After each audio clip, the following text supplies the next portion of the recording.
여러분 안녕하세요. 반갑습니다. 다시 성경으로 오늘은 역대하 26장부터 31장까지의 이야기를 나누겠습니다. 역대기는 회복을 위한 책입니다. 어떻게 회복할 수 있을까? 어떤 방법이 우리에게 회복을 가져올까? 이런 이야기를 담고 있는 책입니다. 왕들의 역사를 통해서 그들이 하나님 앞에서 어떻게 회복되고 있는 것이고 어떻게 하면 과연 회복이 이루어질까? 이런 것들을 우리에게 말하고 있는 책이라고 생각합니다. 자, 오늘은 이제 26장의 우시야 왕으로부터 시작을 하는데요. 52년이라는 가장 긴 통치를 했던 그런 왕이었습니다. 그에 대한 평가는 전체적으로는 긍정적 평가를 내리고 있죠. 그래서 4절에 보면 여호와 보시기에 정직하게 행하며 이렇게 이야기하는 것은 그가 어떠하게 나라를 통치했는가 이런 것들을 보여주고 있습니다. 그런데 거기에 보면 이제 왕들마다 등장하는 특별한 사람들이 하나씩 등장합니다. 여기서도 5절에 보면 하나님의 묵시를 밝게 하는 스가랴가 사는 날에 하나님을 찾았고 그가 여호와를 찾을 동안에는 하나님이 형통하게 하셨더라. 그러니까 그에게 누가 있었냐? 스가랴라고 하는 선지자가 있었다. 그의 말을 들었다. 이 말은 하나님의 말씀을 들었다. 이런 말이겠죠. 아사 왕 때도 오뎃의 아들 아사랴라고 하는 선지자가 그에게 이야기를 들려줍니다. 또 선견자 하나니도 등장을 하죠. 또 여호사밧에게는 어떤 사람이 등장을 하고요. 여호람에게는 엘리야, 또 요아스에게는 스가랴. 그러니까 나라가 위기 때마다 혹은 그 말씀을 들어야 할 때가 되면 선지자의 출현 그리고 선지자의 음성을 듣는가 이것이 굉장히 중요하게 역사에 반복되고 있음을 보여주는 것입니다. 우시야가 그의 이야기를 듣고 나라가 이제 평온하게 되었다 그렇게 이야기하고 그래서 주변국들로부터 굉장히 강대한 나라가 되었습니다. 그런데 이런 국제적인 정세에 있어서 그가 어떤 정치적 수완을 발휘해야 한 것이 아니라 이렇게 이야기합니다. 15절에 그의 이름이 멀리 퍼짐은 기이한 도우심을 얻어 강성하여 짐이었더라. 그러니까 기이한 도우심. 그러니까 그가 어떤 정치적 수완을 발휘한 것이나 대단한 힘을 가진 것도 아닌데 참 기이한 도우심이 있었습니다. 그러니까 하나님이 그를 도왔습니다. 이렇게 이야기하고 있는 것입니다. 그런데 그가 이제 교만해집니다. 그가 국제적인 정세에 있어서도 또 국내적인 것에 있어서도 다 모든 것을 잘 이루어 가고 있었습니다. 그래서 그가 결국은 성전에 들어가서 분향을 하게 되죠. 이를 통해서 한센병이 걸리게 됩니다. 그는 죽는 날까지 별궁에 살게 되죠. 결국 왕들의 묘실에 가까운 곳에 묻히게 되고 함께 묻히지는 못하게 되었다. 여러분 우리의 삶에 은혜가 있죠. 그런 은혜를 경험하는 순간들 우리가 그때 교만하여진다면 그동안에 했던 모든 것들이 일순간에 사라질 수도 있는 것입니다. 하나님의 은혜였음을 하나님의 도우심이었음을 우리의 삶에서 잊지 않으며 오늘도 겸손하게 살아가는 저와 여러분의 삶이 되기를 간절히 기도합니다. 자, 역대하 27장으로 가면 요담이 이제 왕이 되죠. 근데 그에 대한 표현은 좀 이중적입니다. 자, 2절에 요담이 그의 아버지 우시야의 모든 행위대로 여호와 보시기에 정직하게 행하였으나 정직하게 행했습니다. 근데 여호와의 성전에는 들어가지 아니하였고 백성은 여전히 부패하였더라. 그가 여호와의 성전에 들어가지 않았다. 아마도 이유는 아버지가 성전에서 분향을 하다가 한센병에 걸렸기 때문에 그가 아마 그런 트라우마가 분명히 그에게 있었겠죠. 그런데 백성은 여전히 부패하고 있었다. 그러니까 그는 정직하게 행했는데 백성은 부패했다. 굉장히 이중적인 표현들이 있는 것입니다. 그는 6절에 이렇게 말합니다. 결과 여호와 앞에서 바른 길을 걸었으므로 점점 강하여 졌더라. 이렇게 정리를 해갑니다. 자, 그는 바른 길을 행했고 백성은 부패했고 여호와의 성전에 들어가지 않았고 굉장히 이중적인 모습을 함께 보입니다. 역대기 전체가 보여주는 그림이 하나님이 그와 함께 하셔서 그런 여러 가지 평온함이나 강성함이 이루어졌습니다. 이런 것들을 이야기하죠. 그런데 그의 성전의 삶은 그러지 않았다. 오랜만에 바꾸면 주일이 있는데 혹은 일상이 있는데 그 두 개가 모두 중요한데 한쪽이 좀 기울어지고 있는 모습, 이런 것들로 좀 보여진다라고 생각하면 좋을 것 같습니다.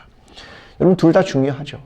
주일날 예배를 드리는 것, 또 평일에 우리의 일상의 삶 속에서 하나님 앞에 거룩한 삶을 사는 것, 이 두 가지의 균형을 지켜나가는 것이 아마 중요한 일이라 하겠습니다. 역대 28장으로 가면 아하스가 왕이 됩니다. 자, 그는 이스라엘 왕들의 길로 행했다. 자, 이 말은 북이스라엘을 얘기하는 겁니다. 남유다 왕인데 북이스라엘의 길로 행했다. 그들의 왕들의 길로 행했다. 바알을 섬겼다. 가증한 일을 했다. 결국 그 나라가 아람에게 팔려가게 되죠. 5절에 그의 하나님 여호와께서 그를 아람 왕의 손에 넘기심에, 하나님이 아람 왕의 손에 넘겼다. 재미있는 것은 그의 하나님. 그의 하나님이었어요. 그런데 그 하나님의 말씀을 따르지 않았고 결국 그 하나님이 아람의 손에 팔았다. 이유는 6절에 그의 조상들의 하나님 여호와를 버렸습니다. 그의 조상들, 이렇게 설명을 하고 있는 겁니다. 하나님은 그의 하나님입니다. 하나님은 우리 하나님이죠. 문제는 우리가 하나님을 버렸다.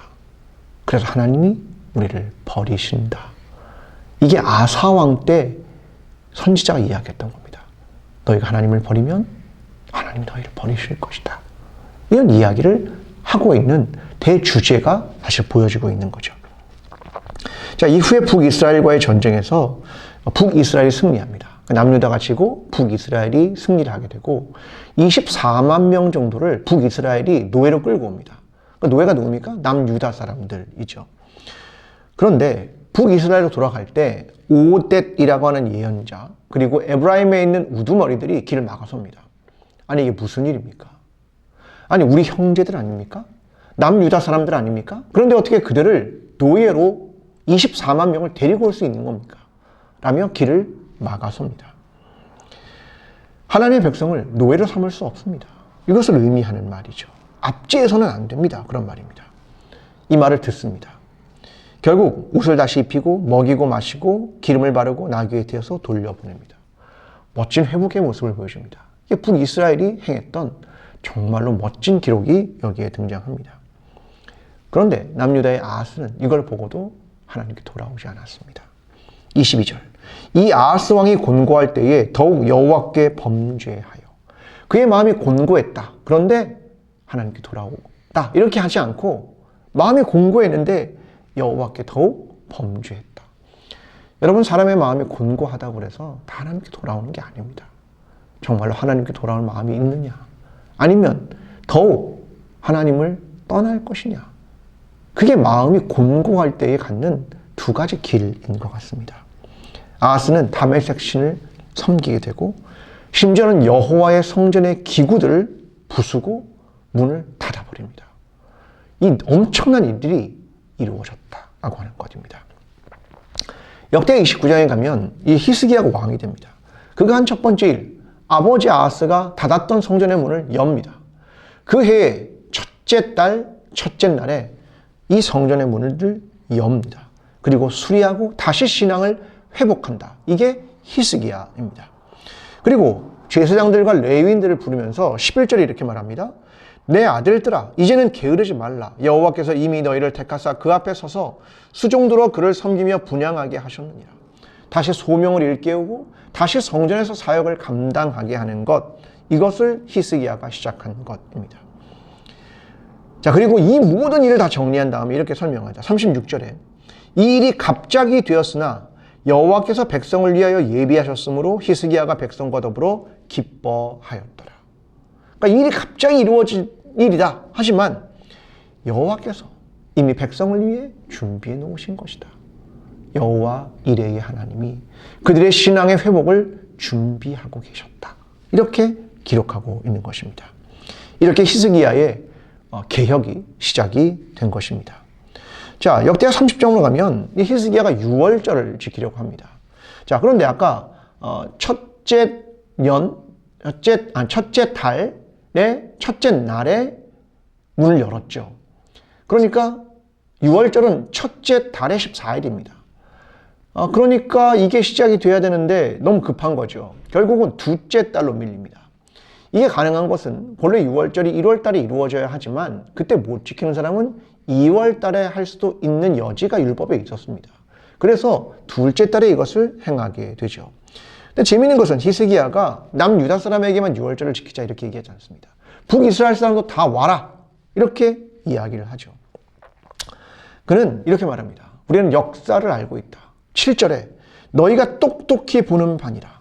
하나님의 역사는 하나님 앞에 신앙과 순종의 길을 갈 때, 말씀을 지킬 때 우리가 형통한 길을 걸었고, 불순종할 때 우리는 외침을 받거나 나라가 어려움을 경험하게 되었다. 너희가 똑똑히 보고 있는 바이다. 이걸 히스기야가 말합니다. 그러면서 9절에 이렇게 말합니다. 너희가 만일 여호와께 돌아오면 너희 형제들과 너희 자녀가 사로잡은 자들에게서 자비를 입어 다시 이 땅으로 돌아오리라. 자, 이 얘기는 왜 기록하냐면 지금 바벨론 포로에서 돌아온 사람들이 이 역대상하를 기록하고 있는 겁니다. 그러니까 이미 자기네가 포로에 갔다가 다시 돌아온 회복을 경험하면서 이런 문구들이 굉장히 중요하게 자리를 잡는 겁니다. 우리가 여호와께 돌아오면 사로잡힌 자들이 다시 자비를 받아서 이 땅으로 돌아올 것이다. 지금 자기들이 이걸 기록하는 사람들이 경험하고 있는 바이기 때문에 그렇습니다. 이것이 역사였다. 이것이 오늘 우리의 현재의 상황이기도 하다. 하나님에 대한 신앙은 그래서 바로 그렇게 지켜가야 하는 것이다. 이것을 기록하고 있는 것입니다. 그런데 북이스라엘 사람들이 조롱하고 비웃었습니다. 근데 아셀, 므낫세, 스불론의 몇 사람이 스스로 겸손한 마음으로 예루살렘에 이르렀다. 그러니까 결국 많은 사람이 돌아온 게 아닙니다. 남은 자 소수. 이게 성경의 중요한 사상이죠. 많은 사람이 돌아와서 6월절을 지켰다? 아닙니다. 몇 사람이. 이걸 기록하고 있는 겁니다. 자, 그들은 둘째 달에 이걸 지킵니다. 그런데 회중들이 자기를 성결하게 한 다음에 6월절을 지켜야 하는데 그렇게 하지 못했습니다. 에브라임, 므낫세, 이사갈, 스브론의 많은 사람들이 자기를 깨끗하게 하지 못하고 6월절의 양을 먹고 규례를 어기게 됩니다. 이것 때문에 문제가 됐습니다. 그때 히스기야가 기도합니다. 선하신 하나님, 우리를 사해 주옵소서. 우리가 6월절을 지키려고 했는데 아직 깨끗하고 성결하게 하지 못했습니다. 그래서 하나님은 히스기야 기도를 들으셨다. 그리고 백성들을 고쳐주셨다. 그러니까 중요한 건 내가 하나님께 돌아오려는 마음이겠죠. 이것이 있는데 다 성결함을 지키지 못했습니다. 그러나 하나님께 기도했더니 하나님은 그들의 마음을 보시고 그들의 히스기야의 기도를 들으시고 그들을 고치셨다. 그러니까 우리의 이 기본적이고 중심적인 마음이 하나님을 향하는가? 그게 정말로 중요하다. 이걸 보여주는 겁니다. 역대 31장에 가면 이제 히스기야가 개혁을 하고 동시에 제사장과 레위인들의 반열을 정비합니다. 그리고 왕의 재산의 일부를 제사를 위해 사용하도록 내어줍니다. 자, 그러면서 예루살렘 백성에게 이렇게 말합니다. 자, 예루살렘에 성전이 있으니까 너희 백성들이 제사장과 레위인을 위해서 음식을 주고 그들이 살 수 있도록 도와주고 그리고 여호와 율법을 힘쓰게 합니다. 그랬더니 유다에 있는 성읍들 사람들도 레위인들은 다 퍼져 있거든요. 그러니까 그들을 위한 또 음식과 생계를 위한 것들을 내놓기 시작합니다. 소와 양의 11조를 가져옵니다. 그랬더니 제사장들이 풍족하게 된 겁니다. 그들이 만족하게 되었다. 그런데 그것보다 더 많은 것들이 남게 됩니다. 그러자 히스기야가 성전의 방을 만들고 거기에 그런 것들을 이제 놓게 되죠. 그리고 반열마다 일을 할 때 그것을 가지고 나누어 줍니다. 그리고 그의 가족들을 위해서도 자녀와 아내를 위해서도 그것을 나누어 주었다. 이렇게 말합니다. 그러니까 결국 제사장들과 레위인들은 백성이 하나님 앞에 11조를 드리지 않으면, 헌물을 드리지 않으면 살아갈 수 없는 사람들이었기 때문에 그런 겁니다. 이 일들을 감당하기 시작했다. 그러니까 제사장과 레위인은 하나님을 위한 일, 율법을 지키는 일, 제사를 행하는 일, 이런 일에 집중할 수 있었다. 이렇게 말하는 겁니다. 그 결과 20절과 21절이 이렇게 말합니다. 히스기야가 온 유다에 이같이 행하되 그의 하나님 여호와 보시기에 선과 정의와 진실함으로 행하였으니 그가 행하는 모든 일 곧 하나님의 전에 수종드는 일에나 율법에나 계명에나 그의 하나님을 찾고 한 마음으로 행하여 형통하였더라. 히스기야는 하나님 보시기에 선과 정의와 진실함으로 그렇게 행했다. 그리고 하나님을 찾고 한 마음으로 행했다. 그렇게 기록하고 있는 겁니다. 오늘 우리의 삶이 하나님 보시기에 선과 정의와 진실을 행하고 있는가? 그것을 마음속에 깊이 생각하며 한 마음으로 하나님을 예배하고 하나님께 우리의 삶을 지키고 말씀을 지키는 삶, 그러한 삶으로 하나님 앞에 나아가므로 하나님께서 오늘 우리의 삶을 형통하게 하시는 저와 여러분의 삶이 되기를 간절히 기도합니다. 이번 한 주간도 거룩한 일상으로 살아가는 저와 여러분이 되기를 기도합니다. 감사합니다.